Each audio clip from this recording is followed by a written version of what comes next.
Bonjour et merci de participer à l'émission Ose le divan. Alors, vous savez ce qui vous attend ? Pas trop, non. Je vais découvrir au fur et à mesure avec vous. Et vous vous sentez comment alors devant cet inconnu ? Un petit peu apeuré, interrogatif. Et puis j'ai peur, je crains de ne pas être à la hauteur de ce que vous attendez de moi. C'est ce qu'on va voir. Alors, en 2 mots, vous pouvez vous présenter ? Oui, je m'appelle Daniel, je suis fonctionnaire de l'État. J'ai été professeur de lettres modernes en lycée durant 23 ans. Ensuite, j'ai fait une seconde carrière qui a commencé par l'inspection d'académie de Seine-Saint-Denis. Je suis parti pour m'occuper des jeunes violents, enfin tout l'Observatoire de la violence en milieu scolaire, qui était une création de l'époque.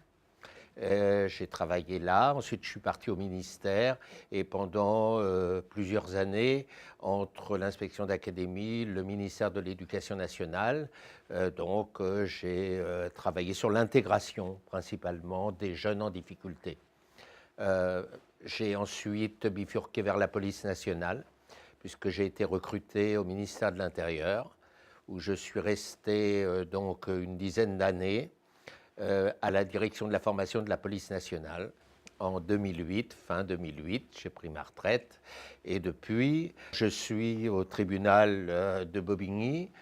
J'ai été nommé et renouvelé à 3 reprises comme juge assesseur au tribunal pour enfants de Bobigny. Je participe également à des formations, en particulier avec le rectorat de Paris jusqu'en 2017, où je travaillais principalement sur tout ce qui est prévention et traitement des violences scolaires. Mais quel beau parcours ! Alors, est-ce que vous connaissez le principe de l'émission ?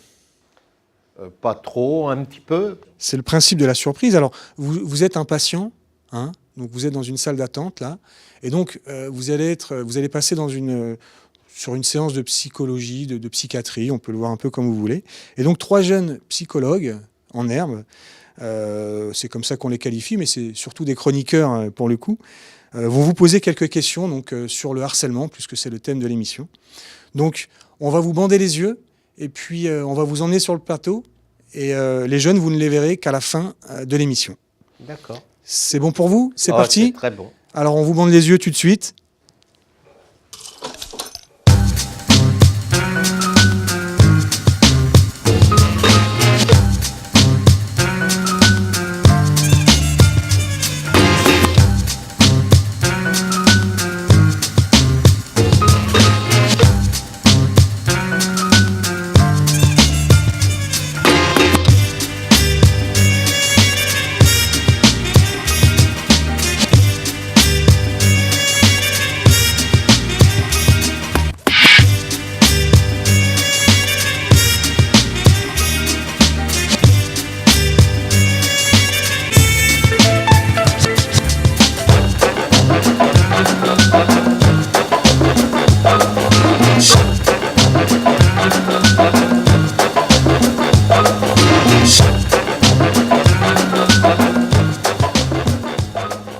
Bonjour monsieur le juge, vous êtes bien installé là, ça va ? Oui, très bien, Je peux merci. vous appeler Daniel pour l'occasion ? Oui, bien sûr. Wesh Dani. Ça vous fait quoi d'être sur le divan comme ça ? C'est la première fois ? C'est la première fois, oui. Du moins dans une telle occasion. Est-ce que tu as des enfants ? Non. Aujourd'hui dans notre société, nous en sommes à balance ton porc. Dans la conscience collective, le harcèlement est un sujet beaucoup plus développé qu'hier. T'en penses quoi ? Je pense que le harcèlement a toujours existé. Peut-être s'est-il plus développé aujourd'hui avec le cyberharcèlement, donc avec Internet.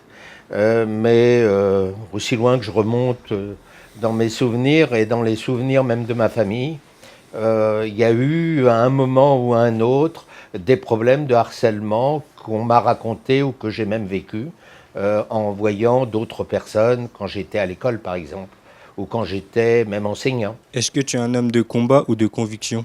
Alors, si je suis un homme de combat ou de conviction, alors le ou me gêne un peu parce que il me semble que je suis un homme de combat, ma vie l'a montré, indépendamment de tous mes engagements, et puis en même temps de conviction, parce que je crois à ce que je fais, et je crois que on peut travailler ensemble, on peut améliorer la société, qu'on peut travailler pour l'humanisme. Enfin, moi, je suis un enfant des Lumières. C'est comme ça que je me définis, à travers ma formation d'enseignant, et puis à travers toutes les formations que j'ai suivies après, et même dans la police nationale, d'ailleurs. Beaucoup de contrôleurs de police se disent enfants des Lumières. Est-ce que tu es un mec honnête? Je le pense, mais c'est aux autres de juger. C'est pas à moi de le dire, ça. C'est à vous peut-être de répondre à cette question ou à mes anciens élèves. Moi, il me semble que je suis honnête, mais la vérité, après tout, dépend de chacun d'entre nous. C'était comment la défense à l'époque, par exemple? Est-ce que tu respectais la loi? T'as jamais fumé un joint ou une clope quand t'étais plus jeune? Fumer une cigarette, si. J'ai fumé une cigarette quand j'étais gamin. Moi, je me suis retrouvé orphelin, j'étais tout petit. Quand je suis allé pour la première fois au collège, en 6e, je séchais certains cours, en particulier les cours d'allemand, et puis j'allais fumer des cigarettes. Je me suis fait prendre, comme beaucoup d'enfants à l'époque, mais j'allais fumer des cigarettes. Les joints, non, pas vraiment. J'ai dû essayer une fois après 68, dans les années 69-70, mais ça ne m'a jamais attiré. Je serais plutôt bon vivant, hein, un peu comme dans mon oncle Benjamin de Brel, où j'aime bien un bon repas avec un très bon Bordeaux, par exemple. Ça me fait beaucoup plus de plaisir que de fumer un joint. Mais en soirée, vous prenez rien pour vous amuser ou juste c'était comment vous amusiez à l'époque? À l'époque, on se réunit, enfin, il y avait plusieurs sortes d'amusement.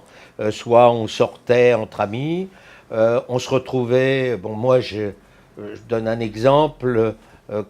Quand j'avais 18 ans, j'allais souvent au Flore, au café de Flore à Paris, avec des amis. On sortait du cours de théâtre où j'étais à l'époque, et puis on allait au Flore, on buvait un pot, après on allait manger dans un petit restaurant qui se trouvait à côté, et après on se retrouvait ou chez l'un ou chez l'autre pour faire la fête, discuter, on refaisait le monde.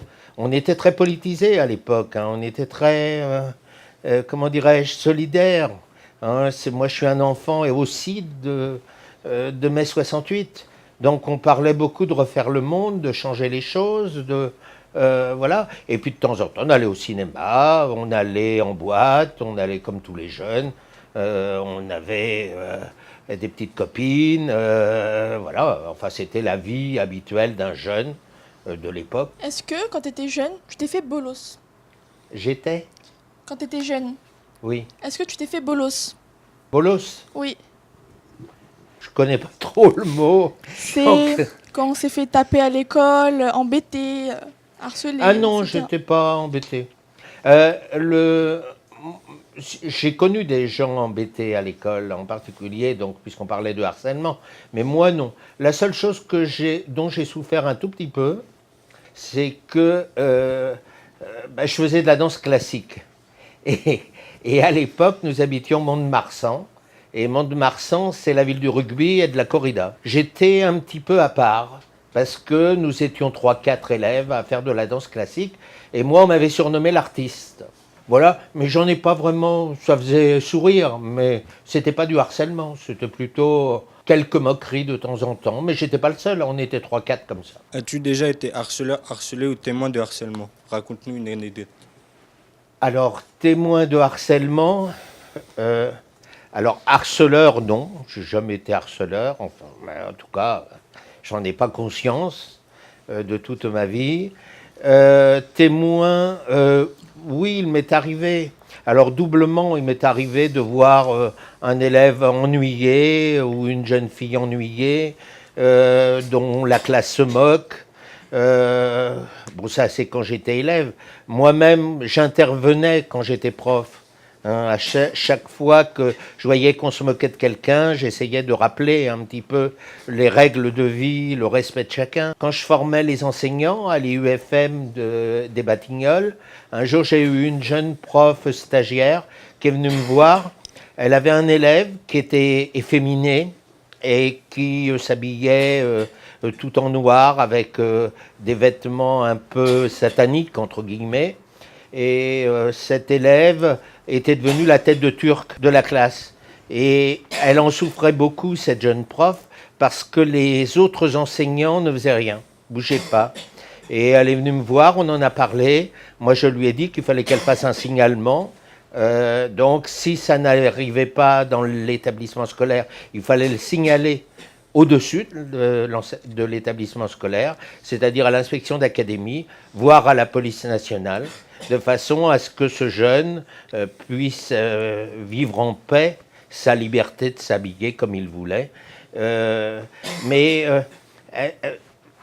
c'est très rare en fait, parce que souvent le harcèlement débute par des moqueries. Les moqueries passent généralement inaperçues pour beaucoup, et on s'en aperçoit pas vraiment. Ouais.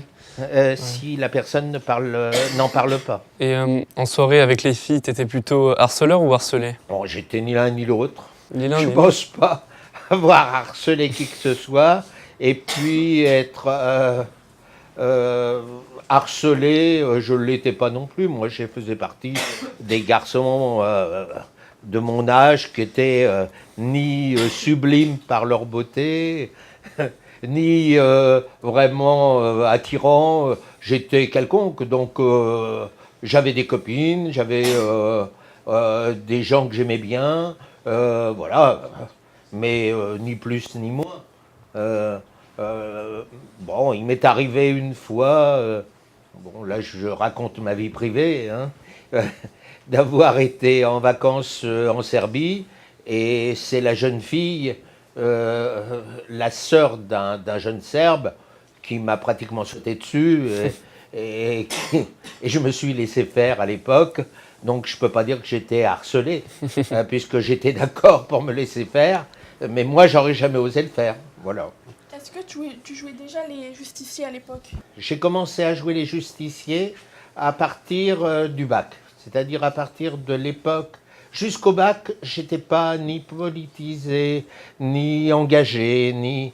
si, je faisais donc la danse, le théâtre, tout ça. Mais je ne m'intéressais pas à autre chose. Je m'intéressais à ce qui intéresse un jeune de l'époque, c'est-à-dire aller danser, aller au cinéma, faire la fête, voilà. Jusqu'au bac, j'étais comme ça. Et puis, arrivé à Paris, il y a eu... moi, j'ai connu mai 68. Et je me suis laissé entraîner par des gens, par l'atmosphère. Et c'est à ce moment-là que je me suis engagé.